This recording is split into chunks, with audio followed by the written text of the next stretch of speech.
जय जय तुलसी भगवती सत्यवती सुखदानी। नमो नमो हरिप्रेसी श्री वृंदा गुणखानी। जय नंदनी जग पूजिता विश्व पावनी देवी। जयति पुष्पसारा सुरभि देहु अमरव अम्ब।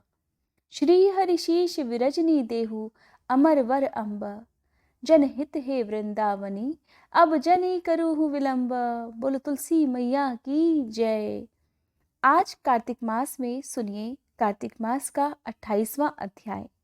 अगर आप कार्तिक मास के अब तक के सभी अध्यायों को सुनना चाहते हैं तो मेरे चैनल पर इन अध्यायों को आप सुन सकते हैं। श्री ब्रह्मा जी देवर्षि नारद से कहते हैं, हे पुत्र, जो व्यक्ति तुलसी की मंजरी सहित भगवान शालिग्राम का एक बूंद चरणामृत पान करता है वह ब्रह्म हत्या जैसे बड़े बड़े पापों से मुक्त होकर वैकुंठ लोक को प्राप्त होता है। और इसमें कोई संदेह नहीं। जो भगवान शालिग्राम की प्रतिमा के आगे अपने पितरों का श्राद्ध करता है और उसके पितरों को तत्काल वैकुंठ लोक भी प्राप्त हो जाता है। जो भगवान शालिग्राम की मूर्ति का दान करता है उसे समस्त पृथ्वी के दान जितना फल प्राप्त होता है। जो भगवान शालिग्राम की प्रतिमा को बेचता है वह महान कष्ट भोगता है। इसलिए शालिग्राम भगवान की मूर्ति को बेचना नहीं चाहिए। श्री विष्णु भगवान का पूजन शंख के जल से करना चाहिए।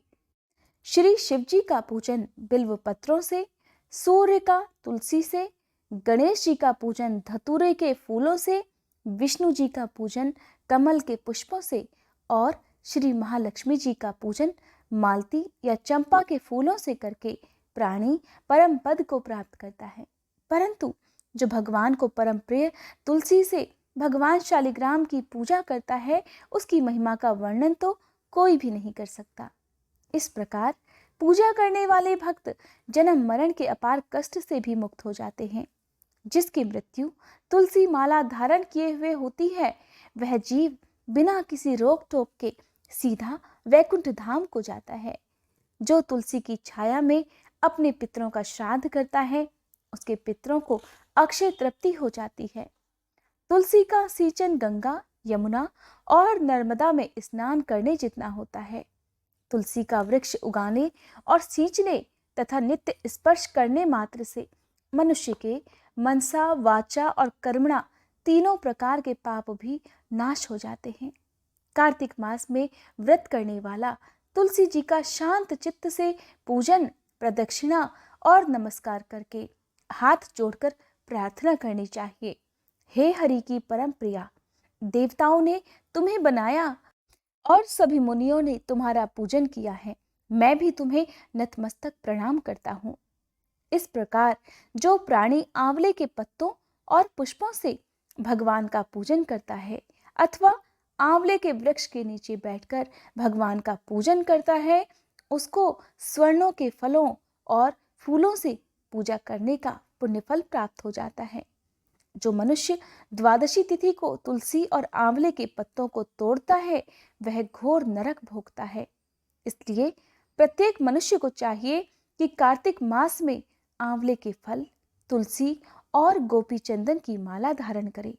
ऐसा करने से वह बार बार जीवन मरण के चक्र से भी मुक्त हो जाता है। कार्तिक मास में स्नान और व्रत करने वाले मनुष्यों को चाहिए कि वह ब्राह्मणों को भोजन कराने के पश्चात चंदन, पुष्प, पान और दक्षिणा देकर उन्हें संतुष्ट करे। संपूर्ण कार्तिक मास में पृथ्वी पर शयन करने, ब्रह्मचर्य का पालन करने, पत्तल में भोजन करने और मौन व्रत से प्राणी परम वीर, धीर, गंभीर और कीर्तिवान बन जाता है। जो मनुष्य एक समय आंवले के वृक्ष के नीचे पूर्ण कार्तिक मास भोजन करता है उसके एक वर्ष के समस्त पाप नष्ट हो जाते हैं। व्रत करने वाले को शहद, कांजी, दाल, तेल, कच्चा भोजन और दूसरे का अन्न तथा कोई भी तामसिक तथा बुरे नामों वाला भोजन नहीं करना चाहिए। रविवार को आंवला खाना भी वर्जित माना जाता है। देव, गौ, वेद और दूसरों की निंदा नहीं करनी चाहिए। अंडे, मांस इत्यादि का सेवन तो क्या, ध्यान भी नहीं लाना चाहिए। मिट्टी में उत्पन्न हुआ नमक, मसूर, बासी भोजन, तांबे के पात्र में डाला हुआ दूध इत्यादि ये सब मांस के समान ही माने जाते हैं। अतः इनका प्रयोग भी कार्तिक मास में नहीं करना चाहिए।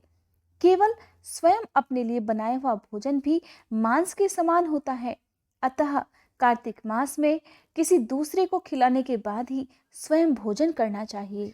इन सब के अलावा लहसुन, प्याज, फूल गोभी, गाजर, जंगली घिया, बैगन, पेठा और दोबारा पकाया भोजन व्रत में कभी नहीं खाना चाहिए। रजस्वला स्त्री, म्लेच्छ, पतित और पाखंडी आदि से भूलकर भी व्रत के दिन बात नहीं करनी चाहिए।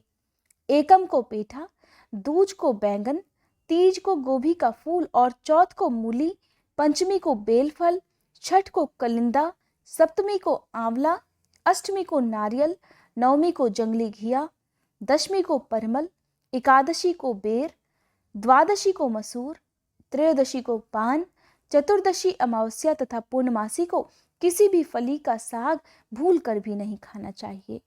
ये सभी नियम उन मनुष्यों के लिए हैं जो कार्तिक मास का पूरी तरह श्रद्धा और निष्ठा पूर्वक पालन करते हैं। इस प्रकार श्री ब्रह्मा जी ने देवर्षि नारद को कार्तिक मास में जो चीजें वर्जित हैं या जो शुभ कार्य करने चाहिए उन सभी का विस्तार पूर्वक वर्णन किया। जो भी मनुष्य कार्तिक मास में पूरे महीने पूजा ना कर पाए हों, दीपदान ना कर पाए हों या कार्तिक स्नान ना कर पाए हों, तुलसी पूजन ना कर पाए हों, ऐसे मनुष्य चाहें तो कार्तिक मास के शुक्ल पक्ष की एकादशी से लेकर कार्तिक पूर्णिमा तक इन सभी नियमों का पालन कर सकते हैं। दीपदान कर सकते हैं। दीपदान करने के पीछे जो सार है वो ये है कि दीपदान करने से घर में माँ लक्ष्मी जी का वास होता है, घर में धन आता है और माँ लक्ष्मी जी के स्वागत के लिए ही दीप जलाए जाते हैं और संकेत दिया जाता है कि अब जीवन में अंधकार दूर होकर प्रकाश देने की कृपा करें। हे माँ लक्ष्मी, हमारे घर में वास करें। इस प्रकार आप अपनी सामर्थ्य के अनुसार चाहे तो नदियों में, मंदिरों में, किसी पवित्र वृक्ष के नीचे दीपदान कर सकते हैं। अपने घर के मुख्य द्वार पर दीप जला सकते हैं। तुलसी जी के गमले में एक दिया जलाकर रख सकते हैं। कार्तिक मास के इन आखिरी 5 दिनों में अगर आप किसी भी एक पवित्र नदी में स्नान कर लेते हैं तो माना जाता है आपको कार्तिक के पूरे महीने में किए गए पवित्र नदियों में स्नान जितना ही पुण्य मिलता है। और अगर अभी तक आपने एक भी दान नहीं किया तो कार्तिक माह के पूरे महीने का दान भी आप इन 5 दिनों में ही प्राप्त कर सकते हैं। इन दिनों में आप तुलसी के पौधे का दान, अन्न का दान, गाय का, आंवले के पौधे का दान कर सकते हैं। कार्तिक मास में पशुओं को आप हरा चारा खिलाकर भी पुण्य प्राप्त कर सकते हैं। जिन भी मनुष्यों ने कार्तिक मास की पूजा की है या कार्तिक महीने के व्रत किए हैं उन्हें उद्यापन के दिन अन्नदान करना चाहिए। गायों को हरा चारा या फिर धन का दान करना चाहिए। अपने भोजन में से पहला ग्रास गौग्रास के रूप में निकालना चाहिए। भगवान की कथाएं और लीलाओं का श्रवण करना चाहिए या दूसरों को सुनाना चाहिए। ब्रह्मचर्य में रहकर गृहस्थ धर्म को भी निभाना चाहिए।